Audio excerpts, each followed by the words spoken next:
Sa seminaryan pa ko, usa sa among mga apostolate mao ang prison ministry. Diin magbisita mi sa prisuhan, makikistorya sa mga binilanggo nato nga mga igsuon, maminaw sa ilaha, makik-converse sa ilaha.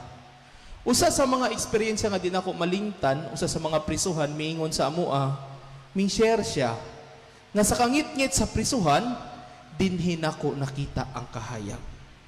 Sa kangit-ngit sa prisuhan, dinhin ako nakita ang kahayag. Nakapangutan ako, pwede day na. May padayon siya. Oo, pwede kaayo. Kaysa gawas, tinuod daghan siya og oportunidad nga makita ang Ginoo, makita ang kahayag. Apan, focus kaayo siya sa iyang mga bisyo ug mga dili maayong binuhatan. Apan karon nga naa na siya sa sulod, wala na tong mga opportunity. Yes, no, nag-uul siya, nasubo siya, nabalaka siya, pero tungod kay mas gamay na lang iyahang opportunity nga mulangyaw ang iyang pangunahuna, no? Dito niya nakaplagan ang kahayag.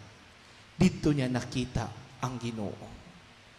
So nakaingon ko sa kapamalandong ko nga ang Ginoo di ay kanunay gayud na nagauban sa atoa.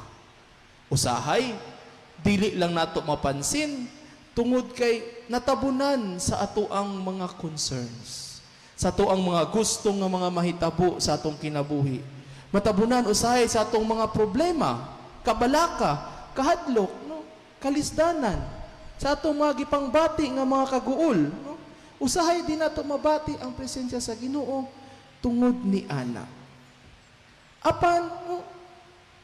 Ang Ginoo kanunay day nga ming padayag sa iyang kaugalingon. Kanunay day siyang muuban sa atoa. Siya day ang wala mibiya. Kita lang di ay ang mipalayo o usahay, kita lang di ay ang wala makabantay. Munang makaingon ta na bisan sa hopeless na mga sitwasyon, naagihapon ang Ginoo. Yang anong dili man ta makabantay sa iyang presensya usahay, mao ni ang gituki sa atong una ug ikaduhang pagbasa. Nganuman, tungod kay usahay, ang presensya sa Ginoo mulihok sa hilom or ubos na pamaagi. Diha sa atong unang pagbasa, asa man nakita ni Propeta Elias ang Ginoo? Dito ba sa kusog nga hangin? Dili. Dito ba sa linog? Dili. Dito ba sa kalayo? Wala dito. Asa nakita ni Propeta Elias ang Ginoo? Dito sa mingaw or hinay ug malumo na tingog. Nga kung atong sumadahon, atong tansyahon, mura mo nagwala. Sa panahon di ay nga, sa ato wala, considered as nothing, dito di ay mo padayag, usahay ang Ginoo. Sa ikaduhang pagbasa, giklaro ni San Pablo, no, nga ang mga Israelita ang pinaka-bless, pinakapalangga sa Ginoo. Nganuman, kesalahan nagikan ang mga propeta, sa ilaha hatag ang balaod, no? Nakaambit sila sa kahimayaan sa Ginoo. Ang mga saad sa Ginoo natuman ngadto sa ilaha. Aduna sila direkta nga eksperyensya sa Ginoo. Ug labaw sa tanan, didto sa ilaha nagikan ang Mesiyas nga si Kristo, ang manunubos sa kalibutan. Apan ang pagkatao ni Kristo lahi sa tanang pagpadayag sa Ginoo. Nganuman, kay ang pagpadayag sa Ginoo pinaagi kang Kristo sa hilom ug ubos na paagi. No?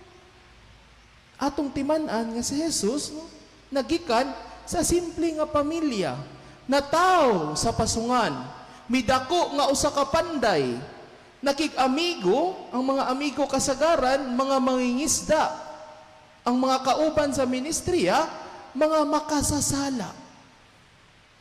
Ubos na paagi sa pagpadayag, apan bililon. So, mao ni mga igsuon nga, ang Ginoo naa kanunay.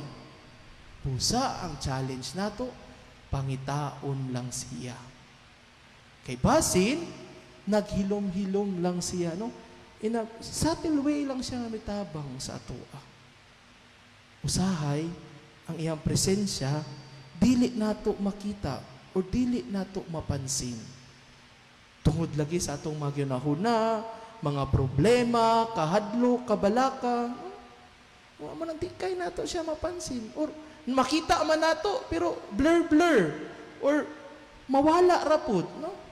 Pareha sa eksperyensya ni San Pedro sa atong ebanghelyo. Di ba nakalakaw man si Pedro, no, sa tubig, sa diyang maingon siya, Ginoo kung ikaw ka na, no, palakta ko padulong sa imuha. Dali. Nakalakaw man siya sugod sa tubig. Apan kanus aman siya nagsugod ug unlod. Sa panahon nga ang iyang focus dito na sa hangin. Sa panahon nga iyang focus dito na sa iyang palibot. Sa panahon nga iyang focus dito na sa unos. Dito na siya naghinay-hinay o kawala. Dito na naghinay-hinay nga nalunod siya. Kung ni-focus lang unta siya kang Kristo, bisan pag-unsa ka kusog sa unos, o bisan unsa pa ka kusog sa hangin, dili siya matandog. Dili siya malunod. Mana mga igsuon, no, nga, atong hinumduman kanunay, nga ang Ginoo nagauban sa atoa. Bisan unsa pa na imong problema, bisan pag grabe pa na imong kasubo, bisan pag nagbakho pa ka sa imong gibati, bisan pag gibiyaan na ka sa tanan, nalibog ka, nahadlok ka, pangitaa ang Ginoo. Kay naa siya. Ang buhaton nato, focus lang sa iya. Ayaw padala sa problema, no? Kay mulabay ra na.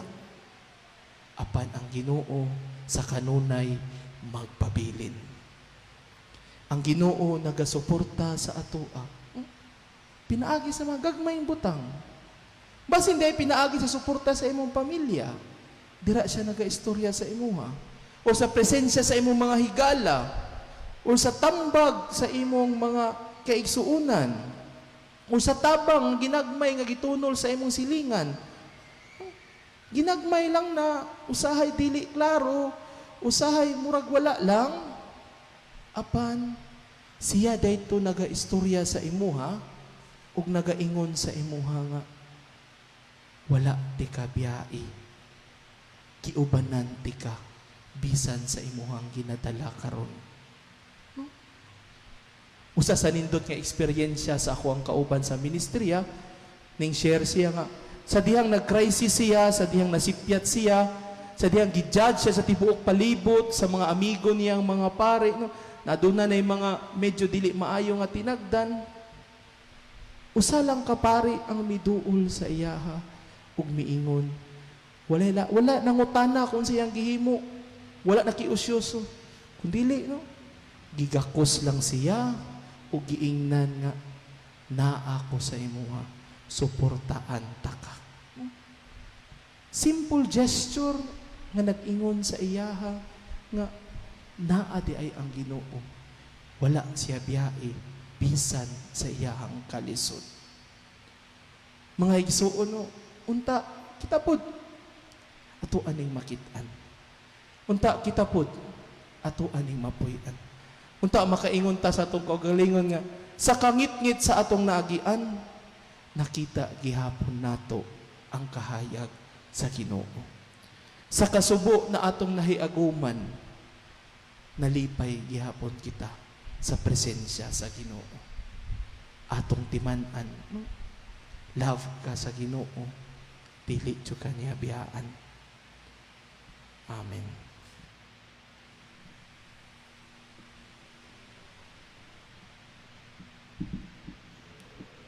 Ato karong ipadayag